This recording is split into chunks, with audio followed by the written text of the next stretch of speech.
Wetlands Day webinar. I'm your host, Karine Parks, today. Okay, so we'll begin.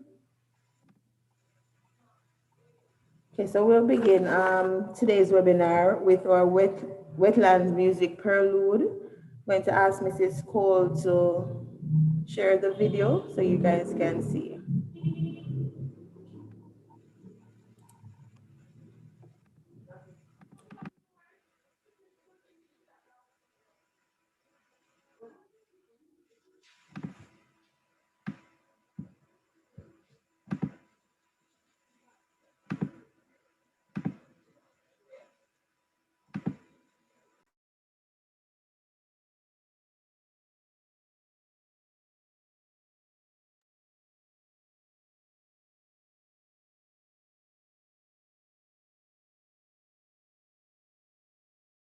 Welcome to Join the Wave, a wetlands awareness and virtual engagement brought to you by the Natural History Museum of Jamaica.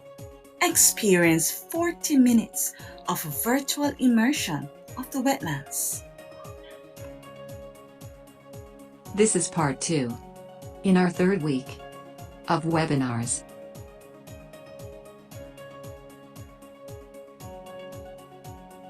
This special session will feature online presentations, wetland-themed online games, wetland key term features, wetland stories and tours, wetland characters. It's all about the wetlands. So, what are you waiting for? Let's go. Sometimes they're wet, sometimes they're not. Transition zones where the water meets the dry spots. They call them marshy swamps.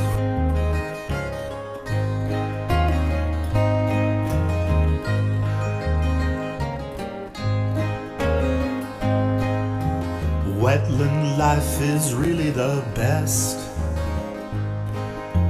Migrating birds stop here to nest. It's a restaurant and a fine hotel. It's a habitat that serves life well. There are wetlands the whole world round. In every continent and country, wetlands can be found. They're the link between water and land. Hold on to a wetlands, let a wetlands stand. They're the link between water and land. Hold on to a wetlands, let a wetlands stand. There are wetlands inland and out by the sea.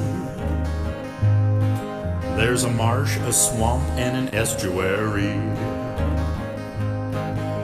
There are many names for wetlands, it's plain to see. They have one thing in common, it's hydrology. They're the link between water and land.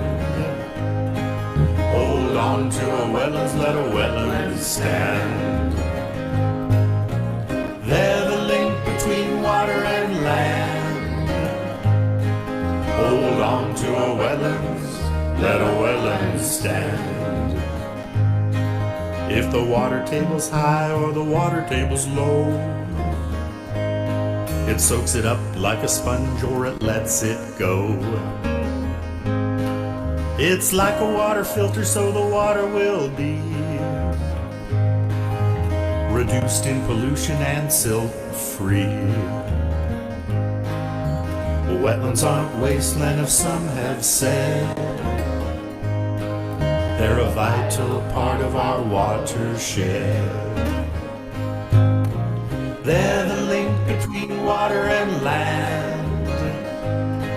Hold on to a wetlands, let a wetlands stand. They're the link between water and land. Hold on to a wetlands, let a wetlands stand. All wetlands disappear each year. They're dredged, drained, and filled for housing tracks or parking lots or new farms to be tilled. More than before, we know for sure, the more than mud and sand. Hold on to our wetlands, let our wetlands stand. When you go to the wetlands, get down low. Put your feet in the mud, let it ooze between your toes. Stand real still, listen to the sound. The bounty of life is humming all around. Find a wetland near you and go there today. Get to know its wild side. Try to keep it that way. They're the link between water and land. Hold on to our wetlands, let our wetlands stand. They're the link between water and land. Hold on to our wetlands, let our wetlands stand.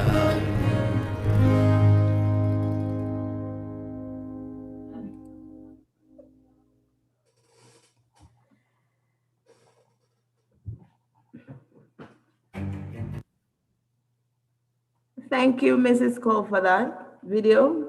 All right, somebody said should come on and said let everybody sing. There's a link between wetland, water and land. Water and land. Okay, somebody said we should do a chorus and sing it's the chorus, right? So there's a link between water and land.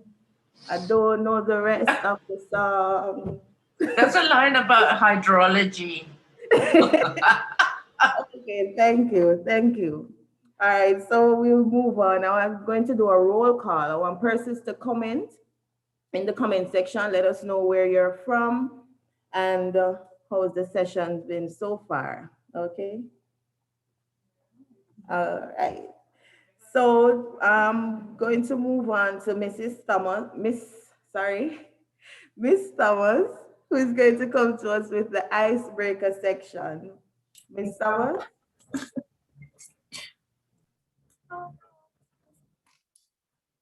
Hi, everyone. Good afternoon.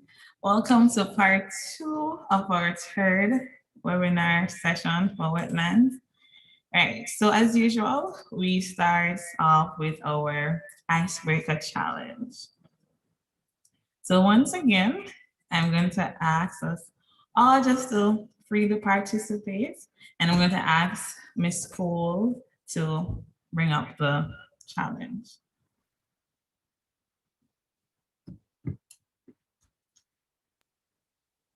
So for those on YouTube, you can comment by placing your answers in the comment section. And for those on our Zoom platform, you can use the chat.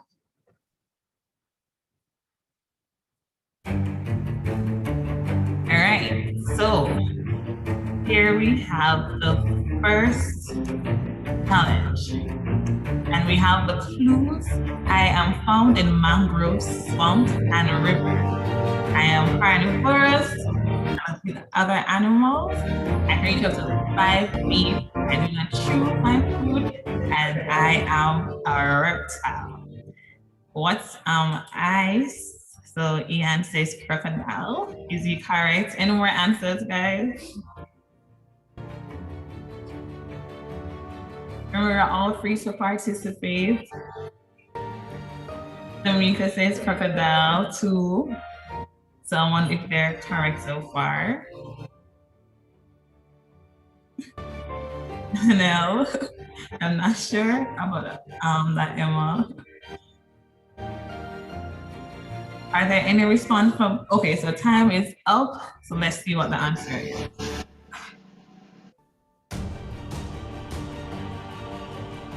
Of course, I am a crocodile. So you guys are correct. Wonderful. All right.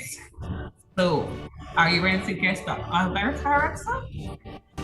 Let's go right into it. And here are the clues. There are 4 species of Newfoundland in Jamaica. One of these species is known for its crop fruits. I found nurseries for fishes and other marine animals. I help to protect the coastline, and I should not be destroyed. I am up and on our clock. We have 37 seconds remaining. Jhannel says mangrove. Emma says mangrove too. And then where is Ian says mangrove. Also, Tamika's agreeing with them. Okay, 17 seconds remaining to guess what it is. And our time is winding down. And soon we'll know if we're all correct. All right, 3, 2, 1, ding, ding. And the answer is, right. I am a mangrove. Congratulations, guys. So in the chat, can you comment on the 4 types of mangrove species that are found within Jamaica?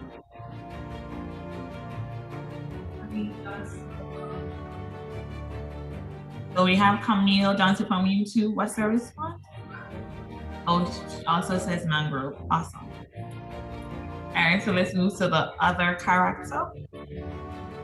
So Emma says black, red button, and no one wants to else Emma with the 4th one. Right. Amazing. All right, I'm ready for the next character. Jhannel says white. Thank you very much.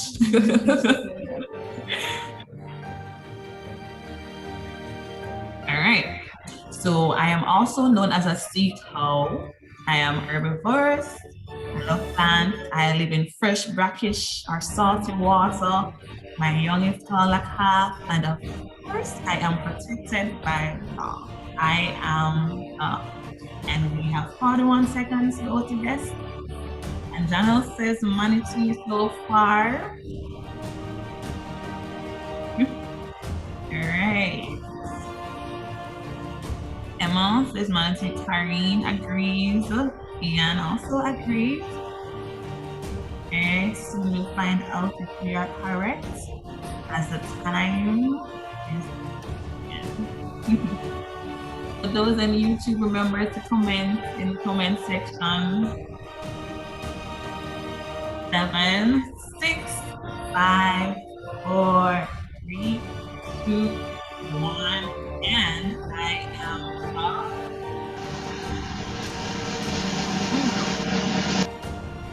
All right. I am a manatee. Congratulations again.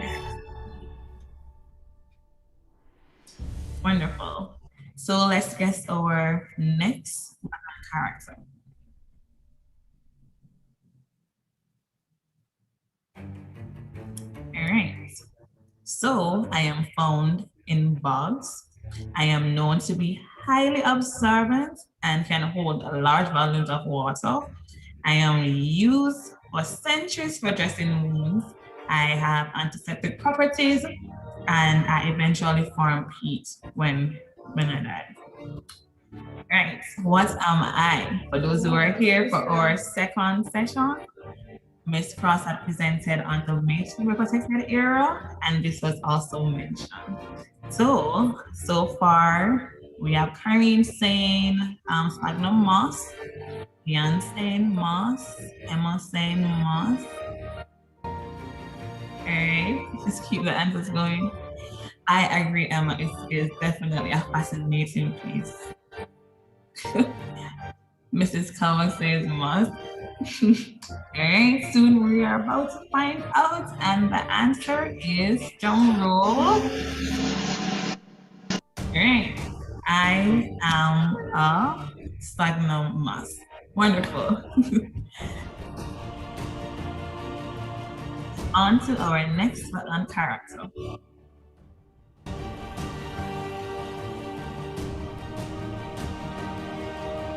All right. Once again, we have a reptile who lives in the sea. It is considered to be critically endangered. It has a narrow head and a hawk-like beak. Unfortunately, persons hunt me for my shell and meat, but I have a chance of survival because I am protected by law. I am an oxbill, and we have 34 seconds. And Ian says turtle. Also Jhannel. This is Kama. Tamika is agreeing. Okay. And Carrie says Oxville turtle. Okay. Anyone from our YouTube channel responding?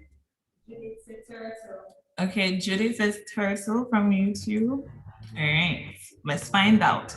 And drum roll.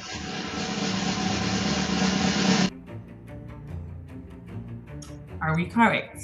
Awesome. I am an oxbill turtle.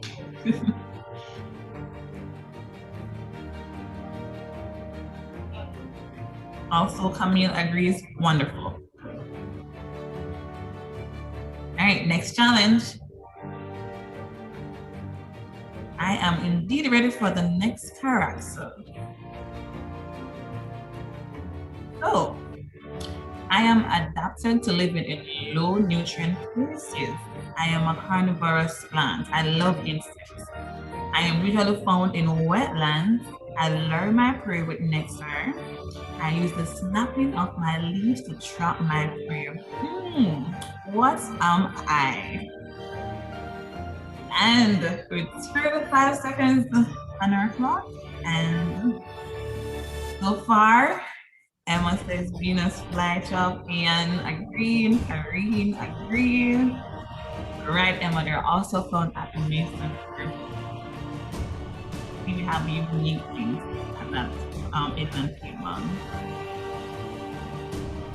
All right, 10 seconds to go. 5, 4, 3, 2, 1. Drum roll. What am I? Of course, I am a Venus flytrap plant. Congratulations.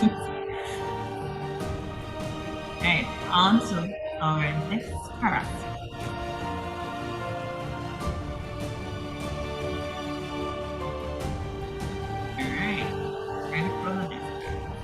And this is the final one. So, I may live near or far from a wetland, yet still it may impact my life. Wetlands contribute to my livelihood directly or indirectly.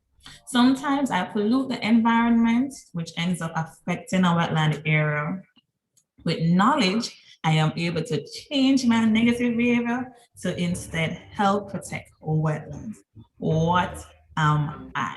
What character am I?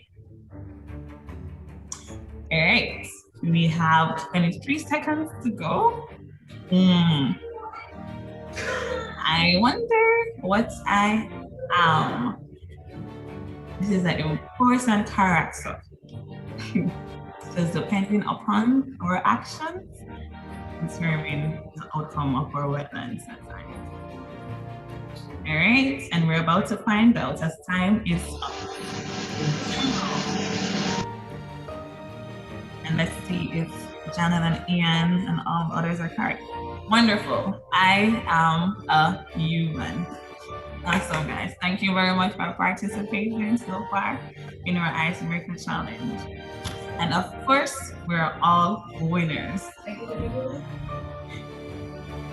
I'll now hand back over to our host, Miss Karine Harris.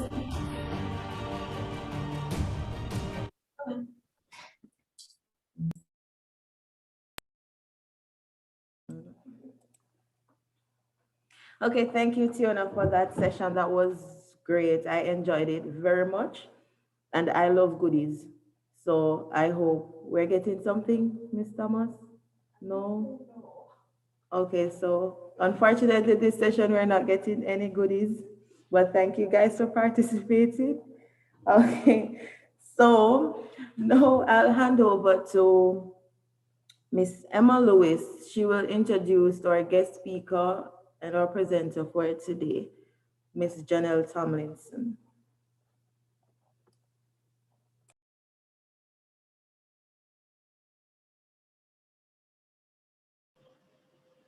Hi.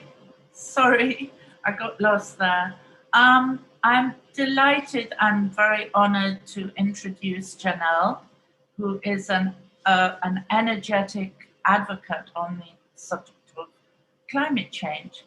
And I'm trying to find her bio now. She's a Ph.D. candidate undertaking work on community based adaptation to climate change. And as I said, she's a global youth climate activist. So she doesn't restrict herself to Jamaica. She is out there in the world advocating and educating people on climate change. She's represented the voices of youth on the local and international scene.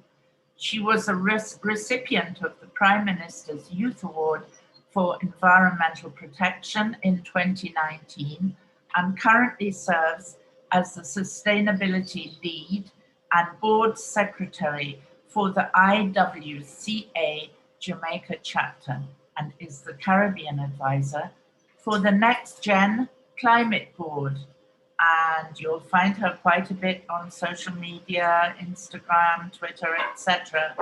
And it's my pleasure to introduce Jhannel. Thank you so much for the introduction, Lady Emma. Good afternoon, everyone. Thank you so much for joining. I had some issues last time, which was on Tuesday when I was supposed to present. So I really wanted to ensure that we were able to just have this conversation, and in keeping with the theme that, the History Museum of Jamaica is having, of it being very interactive and not necessarily too technical, I wanted to be in line with that. So thank you so much for the invitation to present. And I look forward to today to sharing and to just kind of highlighting a little bit more about what are the different factors that seek to impact wetlands and kind of the role that we have to play in protecting and conserving these very important natural spaces. So I'll just wait now on the team to go ahead with the presentation.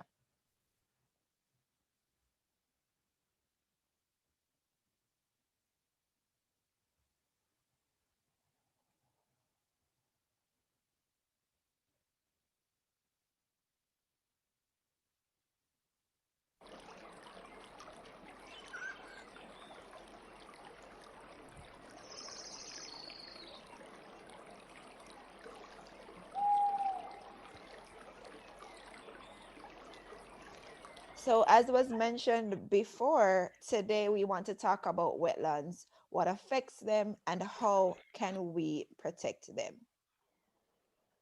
Next slide, please.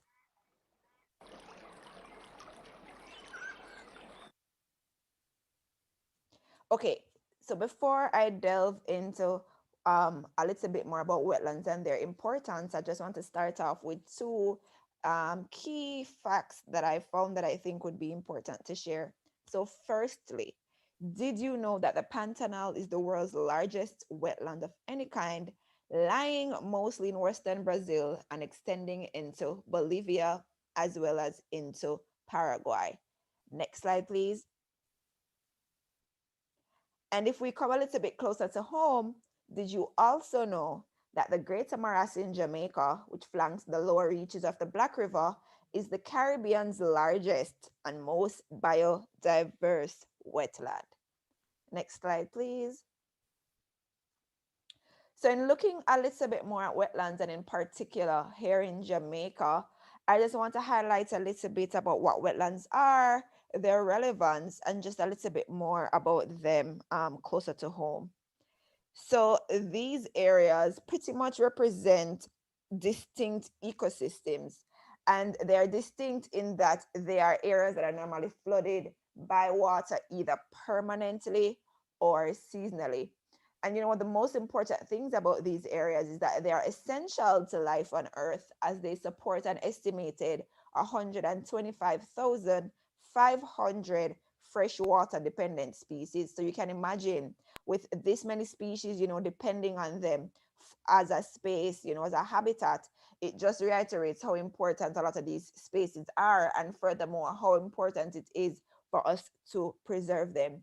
And when we look at wetlands specifically in Jamaica, they hold a host of, tremendous value because they help in protecting from flooding. They help to replenish groundwater.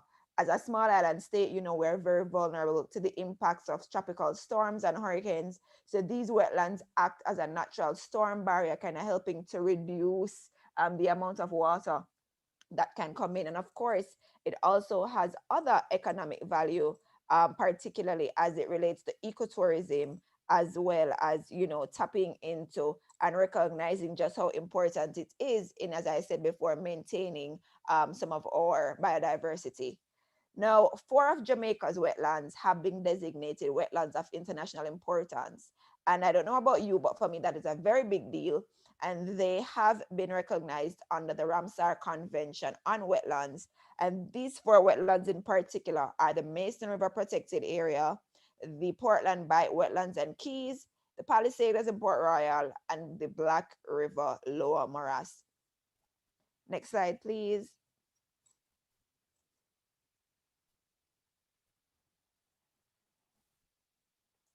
Next slide, please. Yes. So another thing that we should also recognize about, no, go up, please. We're not here as yet.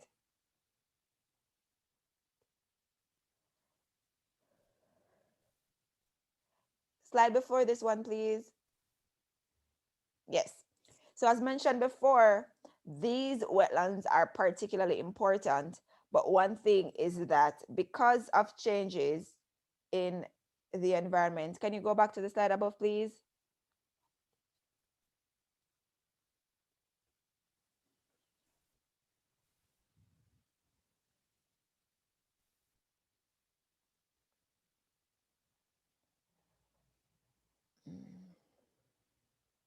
Okay, so we've passed this one. Can you go back down?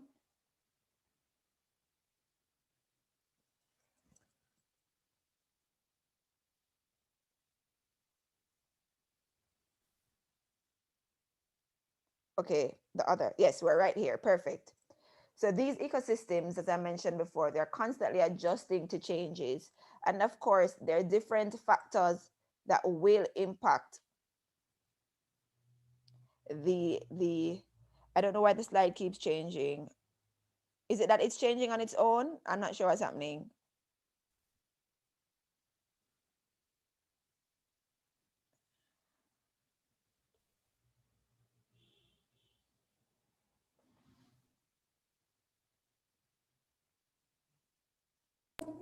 Hi, Jhannel. Is it possible you could share? Yes, let me go ahead and share. Okay, thanks. Can you just allow me 1 minute so that I can do the presentation from my side? Give me 1 second, please.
I apologize for the delay, everyone. Another minute and we should be back up.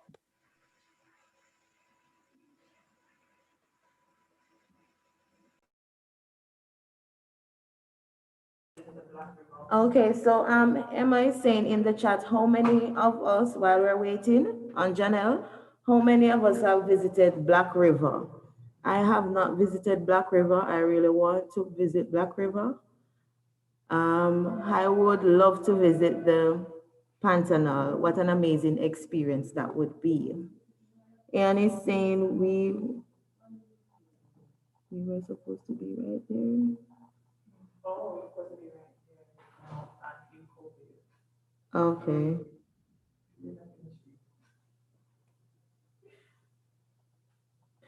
Okay, so Ian is saying that we were supposed to be there right now. Thank you, COVID. Because that is the Pantanal. So he was supposed to be at the Pantanal. Okay. Okay, Mrs. Kamak is saying, I have visited and she loved it. So hopefully soon we can also. All right, Janelle? I, On screen now, you can just indicate if you're able to see. okay.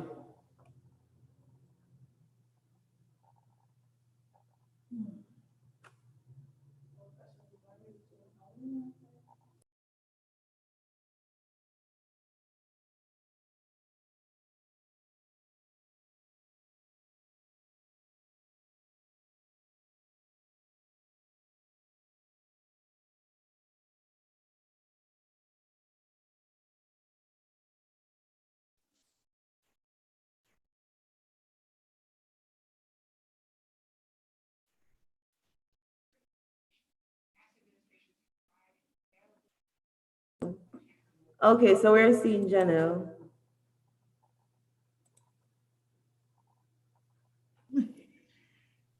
Yeah, send the address for me and I found it, George.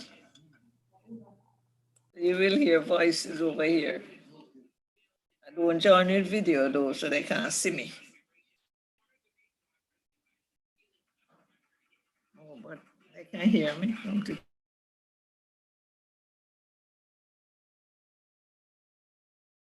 Okay, great.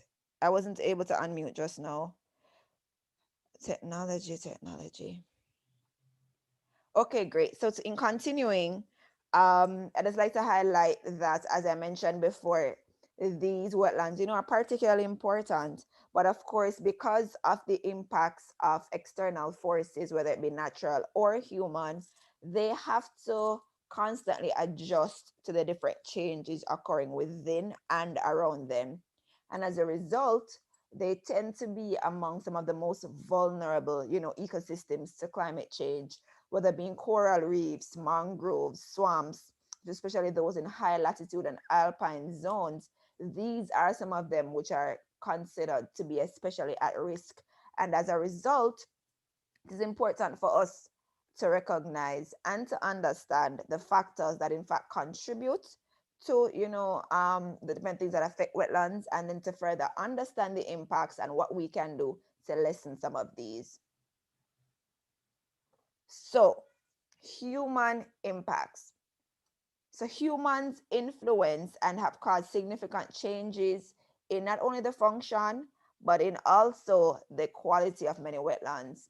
And a lot of these changes that we have seen have resulted from changes in the physical, the chemical, as well as the biological, composition of these wetland systems. So when we think about some of the things that us as humans have done, we think about land development in the name of, infrastructure. When we think about the clearing of some of these spaces as well, as a result, we've seen increased erosion in upland areas, which have in fact led to increased sedimentation in some of these lowland wetlands. So, as a result of the different developments and, clearing away to implement roads and to put in hotels and to put in, spaces for settlement, we have seen increased accumulation of sediment, which have in fact altered the chemical and the overall regime of the wetlands. And this doesn't necessarily take a long time to occur. This can in fact occur in a relatively short time. And we also see where the introduction of other type of infrastructure, such as pipes and channels, have in fact altered the wetland types, the overall elevation, and hydrology. Now, another thing that humans have been doing and that continue to do that can affect wetlands is where we withdraw groundwater or surface water. And this, in fact, reduces the flow of water that goes into the wetlands. The pollutants in groundwater and fresh water as well flows into wetlands, and which can, provide this level of toxicity to the marine plants and animals. And again, a lot of these pollutants and toxins can in fact accumulate in the sediments, again posing challenges to the different aquatic um, life that utilize this space as their habitat. Again, when we see the conversion from one wetland type to another, for example, where there's cutting down of trees in forested wetlands, this can have a major ecological impact as it contributes to the changing habitat types and overall structure within the ecosystem.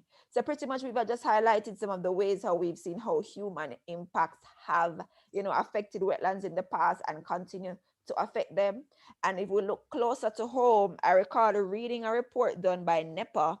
And pretty much what they did was to highlight some of the ways how, Jamaicans, especially some of our fishers, have sought to contribute to the destruction of wetlands and not necessarily recognizing how detrimental a lot of their activities are. So some of the activities that they highlighted, as having a negative impact on the wetlands include where individuals fish in closed seasons, where there's a breaking of coral to remove stunned fish, where this practice of dynamiting of fish, which is something that is not at all recommended, but it's something that oftentimes they do because it results in this mass accumulation of fish at once. And all these different factors collectively and individually contribute to deterioration of the wetlands, reduction in the overall value, in the overall space that these wetlands occupy.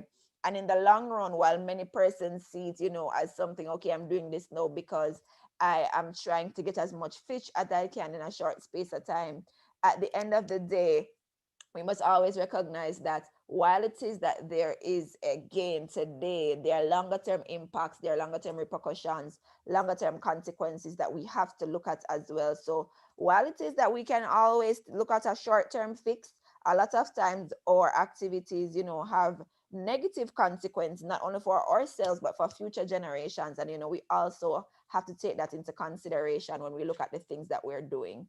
The removal of mangroves forest for construction of settlements is something that has happened as well. And when we look at the Palisados area, pretty much the overall construction of the areas within that space, Maritime Institute, the Yacht Club, pretty much all of the construction there did in fact result in some removal of wetlands, some removal of mangroves. So we do see there where, because yes, we want to, in the name of development, put up these different buildings that have different purposes, we have gone into the mangroves. And again, we must ensure that whenever we think of development, there are always two sides to a coin. It's not always social, it's not always economic, but we must consider the environmental, gains as well.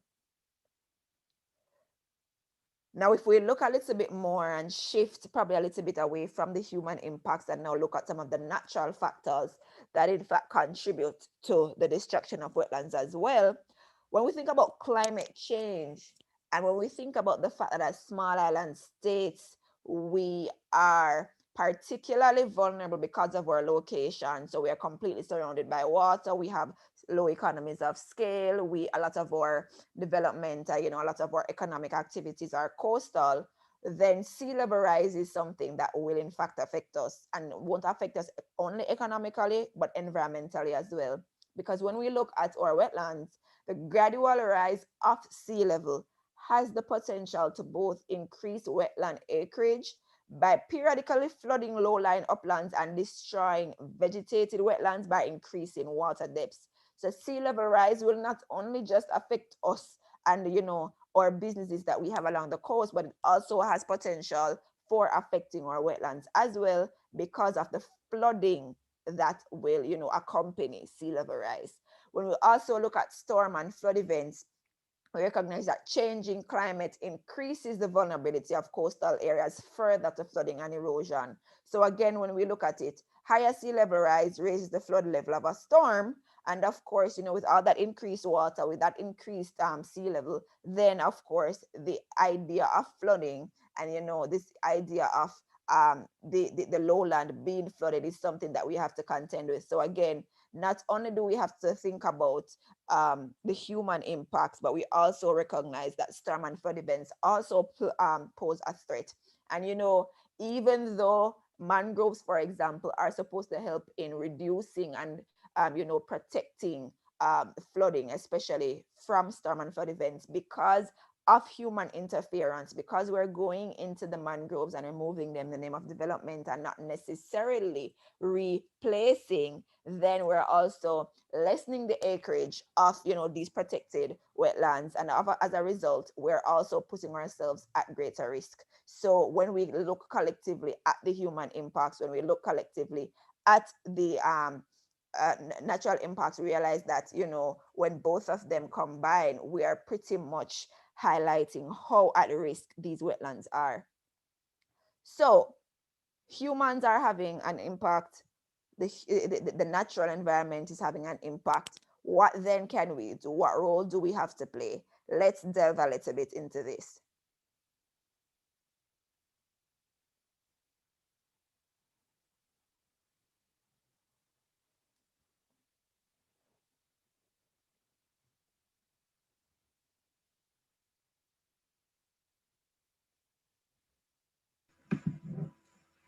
Jhannel, can you share your sound? The video sound is not being heard. Sorry, I can't hear you. Hello? Yes, the sound for the video, I'm not sure if it's being heard by everyone. Oh, all right, is it any better now?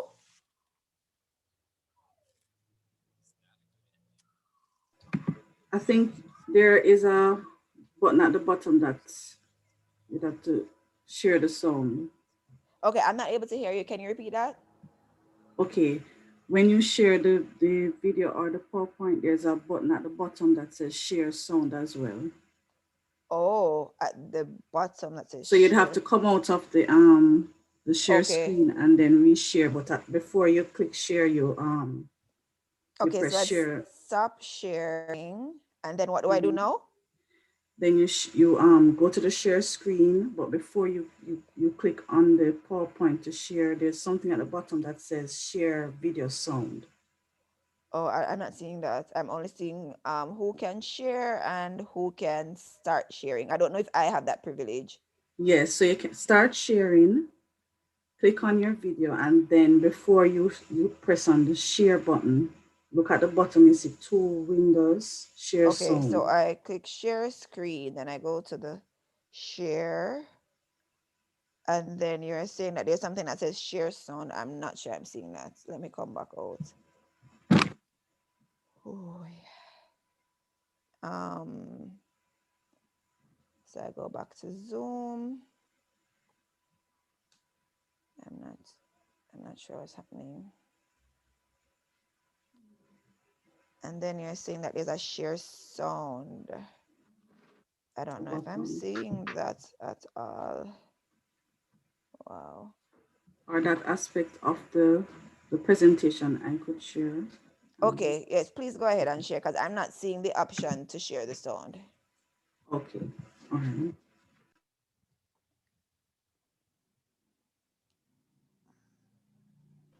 I heard some sound effects at the beginning of your presentation. Yeah. So initially, but I'm not sure if there's something for the video. Maybe it it's was, different yeah. for the video, because that was a specific sound. But let's see if it will work from this end.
Heard that?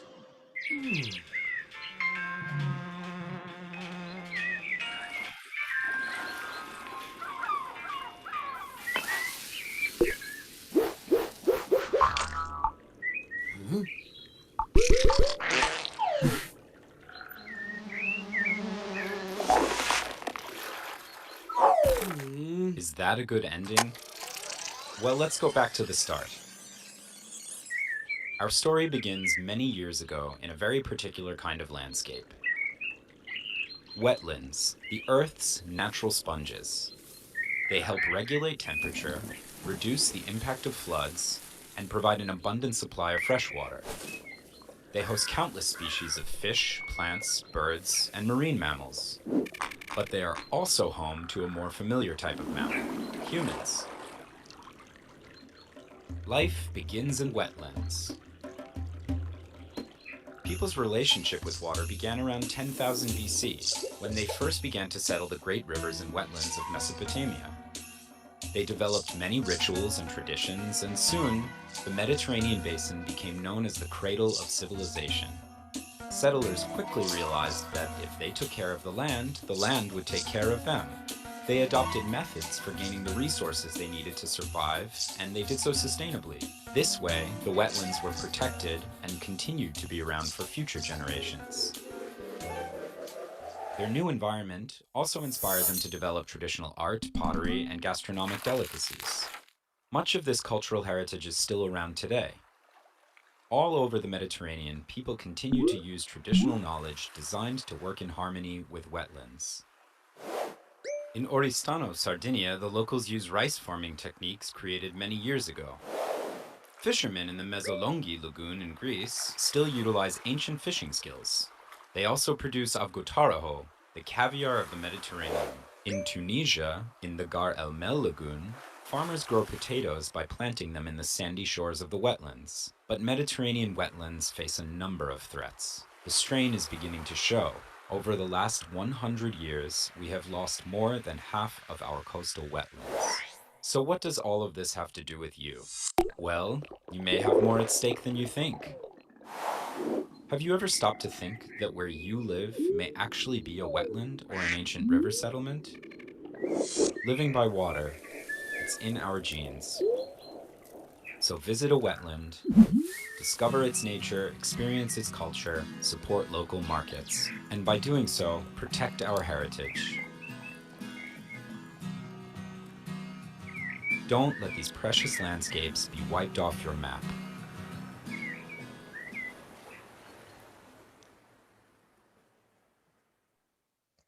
So pretty much this short clip was to highlight that, you know, humans have been able to coexist in nature, and you know, to I agree, Emma, I wouldn't say to light a fire either. But as I was saying, the video start to highlight just how humans are able to coexist in nature, and how, you know, past civilizations, persons were able to do that as well, and to still be able to preserve, you know, some of those natural resources.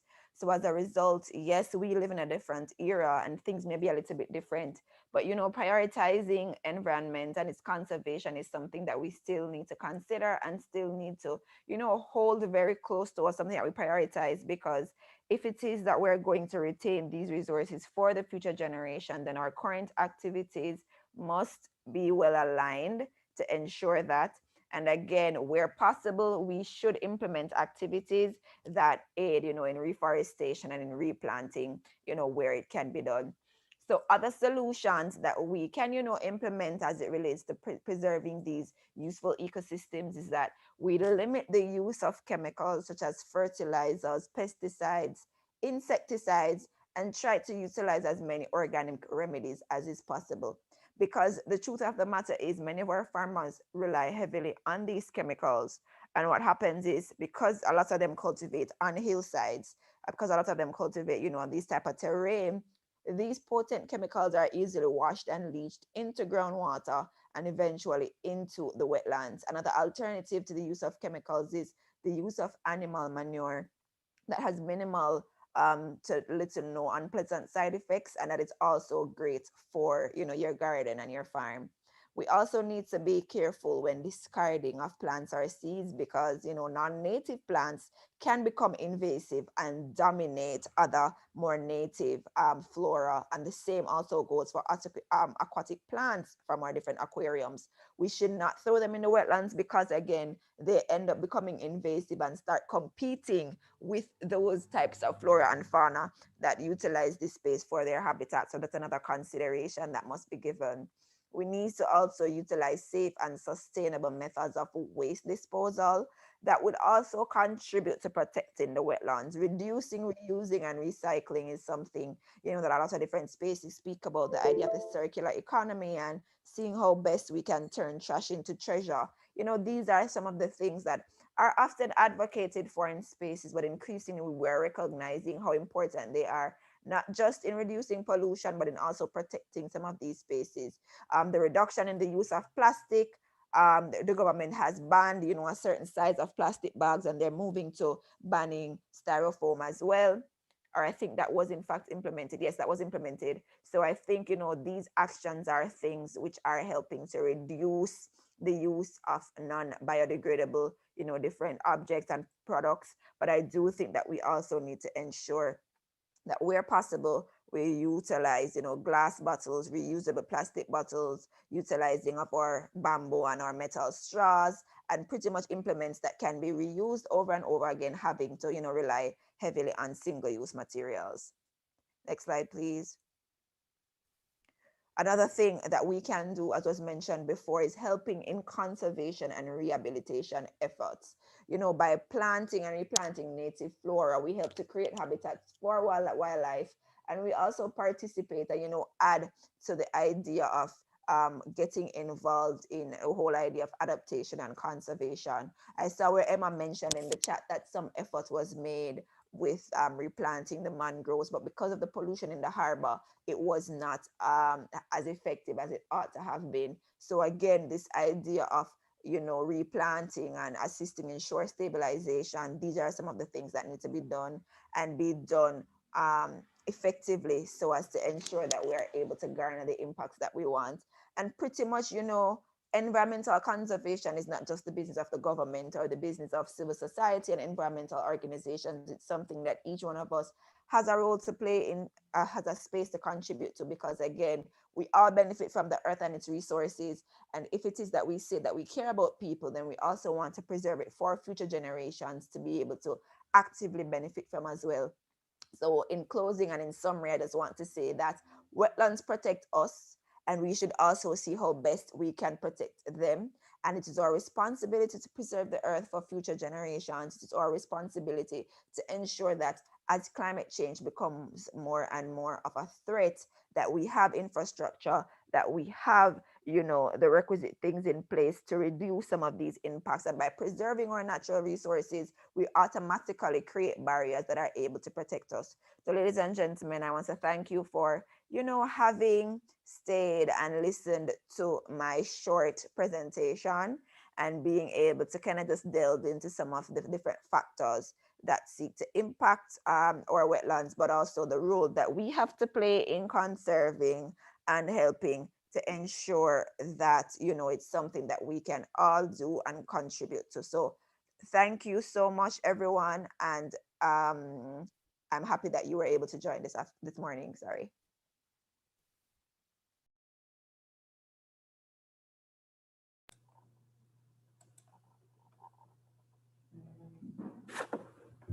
Okay, thank you, Jhannel, for that wonderful presentation. I loved it, and I know that everybody else loved it, and we hope it would be a refresher for everyone in this session today, just to remind us of how important wetlands are, and us as humans, the impacts that we can have on our wetlands around us. So somebody's asking, Clover is asking in the chat if any of this is being taught in schools. So I know for natural history, When it comes around this time, we usually engage some of the schools in the Clarendon area that's closer to Kellett, that's closer to Mason River. So we usually do like presentations with most of those schools in back that side. So I'm not sure about the curriculum, if it's being taught there, but we try our best to put as much information out there so persons can gravitate to it. Okay, so before I move on the program, we're going to show a vox pop with some of the fishermen from the Dyke Road Fishing Village and also the Port Royal Fishing Village. So we did a question and answer segment with them. These are some of their response. This is what they think about wetlands and the impacts that we as humans have on wetlands. All right, Earth is showing that video now.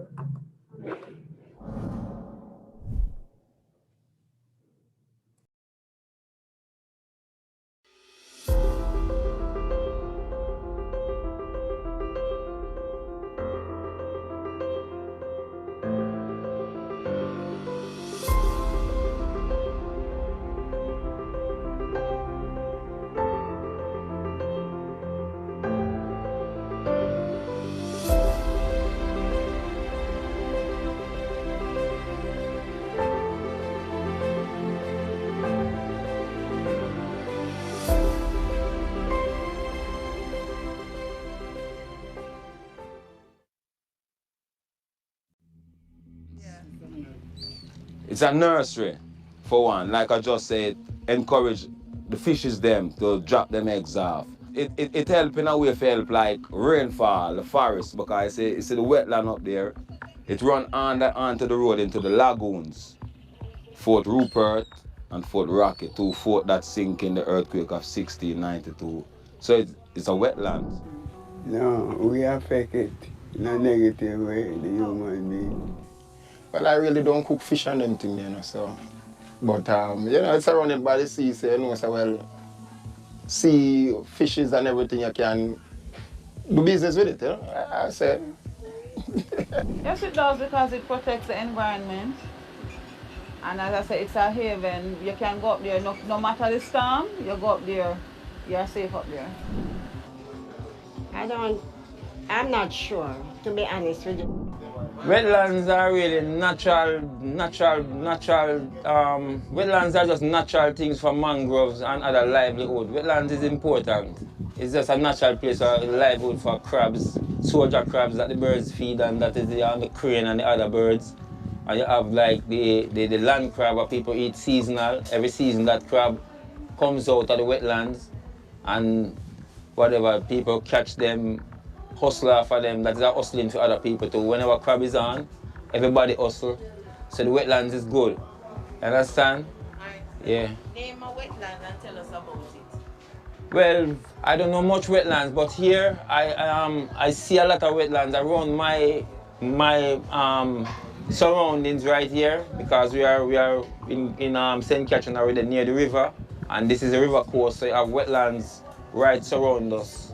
So right here we are also wetlands, but because we have to migrate from one place to the other, we dump this wetland and use this piece of wetland as our beach. But around the beach is totally wetland around the beach, because you have crabs, everything, crane, birds from the wild come right here to come eat crab.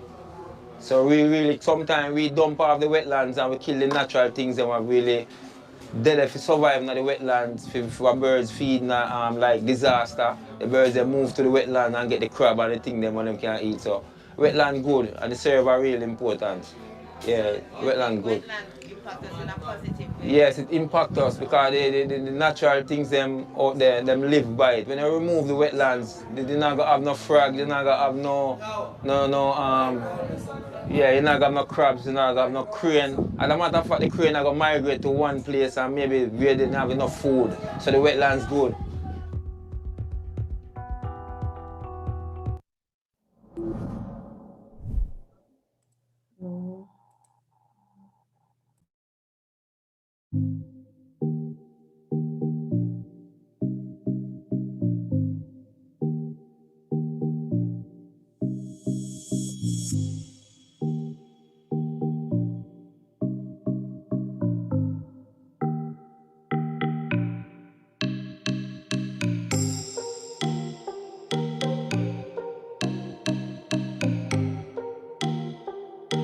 work. Some serious kind of work like maintenance, like help try get rid of the plastic bottles, try help drench the canals, like you see the bridge out there, the first bridge and the second bridge. That's what we call it anyway. You know, some serious work need to be done inside this wetland here on this peninsula, Port Royal. I'm catching crab. Fish activity, yeah, fishing, I call it scuba diving, you know, and I would say anything to make the community strive, you know, anything, anything that is beneficial to the community also. Fishing, what else? That's about it, I think. Yeah, I don't swim in the mangrove though. We used to swim in there at a tender age, but not no more. It says, I think it's polluted now. Yeah. You can fish in, but like when them too little, you know, you throw them back. You can swim there too.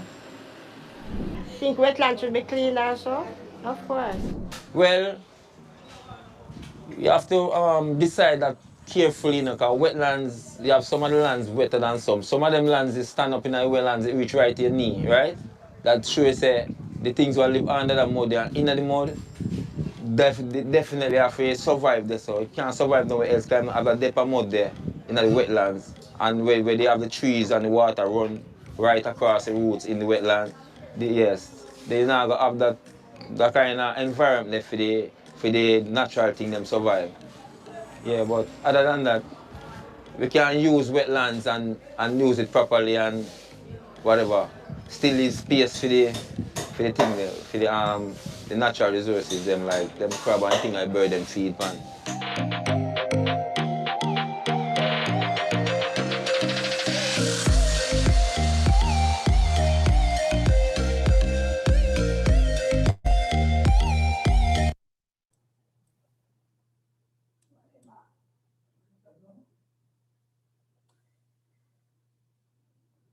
Okay, thanks, Mrs. Cole. And what I've learned from gathering some of these information from some of these fishermen, if you want to know if you want to get some real responses, trust me, you can check some of these fishermen. They're out there, and it's not coming from the books. It's what they think, and it shows that they actually know some of the importance of the wetland. They're not just there, they actually know what the benefits of these wetlands are. All right. So, and just to inform you guys that each of these videos that we show, the videos that we show each week, it corresponds with the different topics that the webinar will be about. So it's not a repetition, it's different segments from the Vox Pop. All right, so now persons are free to ask their questions. They can place their questions in the comment section, and then we will respond as best as possible. And Jhannel is still with us, so you're free to ask her any questions in regards to her presentation.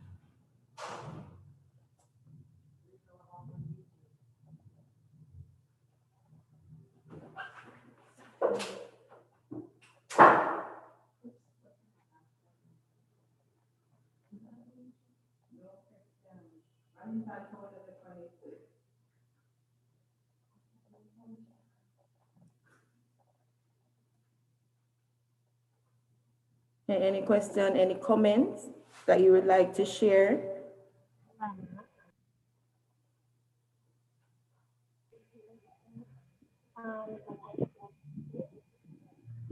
Okay, thanks for sharing with us, Mr. Shore.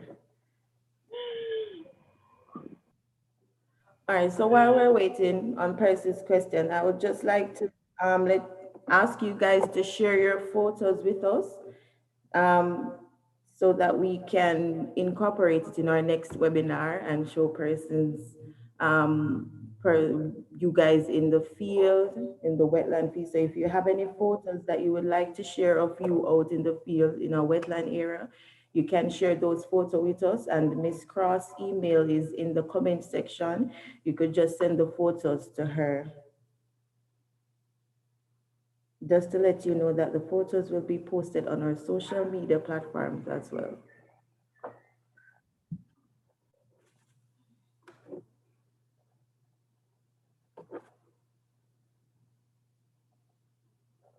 Okay, so Tamika is asking if there would be a recording of today's session.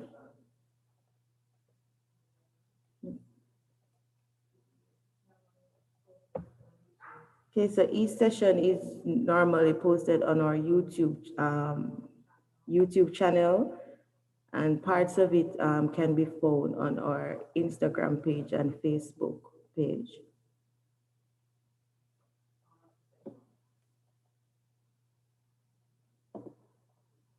Okay, so if there is no questions, we are going to move on. So I would just like to thank everybody for participating with us. I would like to thank Ms. Jhannel Tomlinson for doing a wonderful presentation, and I know that persons learned something from that presentation, and it was a refresher for us. And I just want to thank you on behalf of the Natural History team for being available to us today. So Sashalise said something in the comments. She said, hello everyone, please share photos of you interacting with a wetland or photos of wetlands you have captured with us. Please indicate name of person in the photo and the name of wetland where the photo was taken. And our email address is there.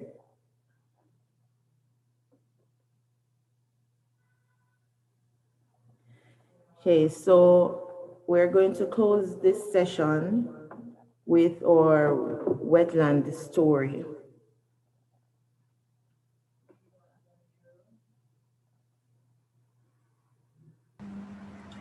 Excuse me. Go ahead. Her email address has an error in it. There's a 4 instead of a dash. Okay, she just posted the correct thing. Okay. All right, Mrs. Cole, you can go ahead and share the wetland story with us.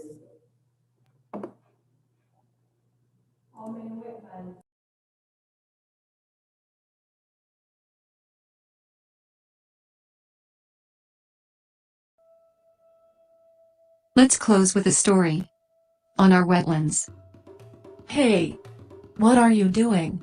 Sorry guys, but our town is growing, and we need more fields and water for our crops. So, we'll drain this wetland. If you don't mind. We do mind. This wetland is the only home we have.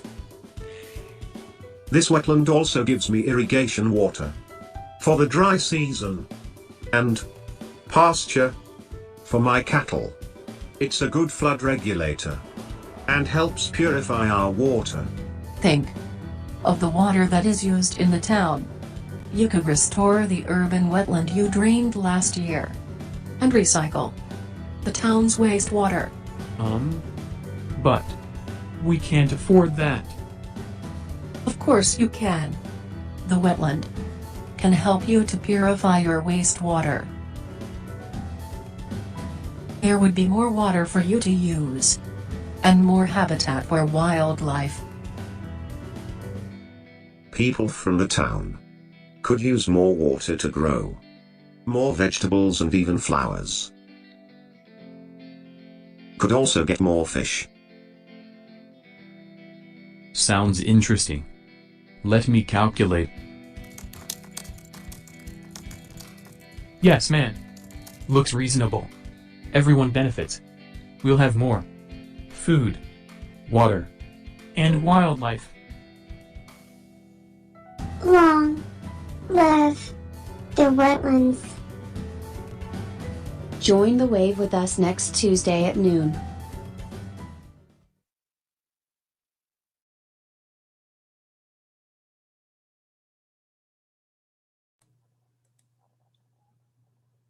Okay, thank you, Mrs. Cole. And just want to remind you guys to join us next week, Tuesday, for our final webinar session at 12 o'clock.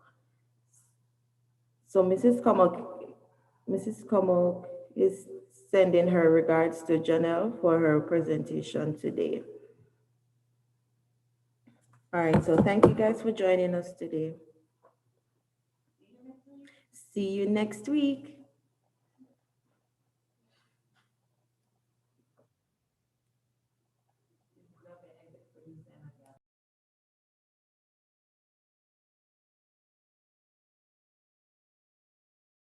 Situation like this.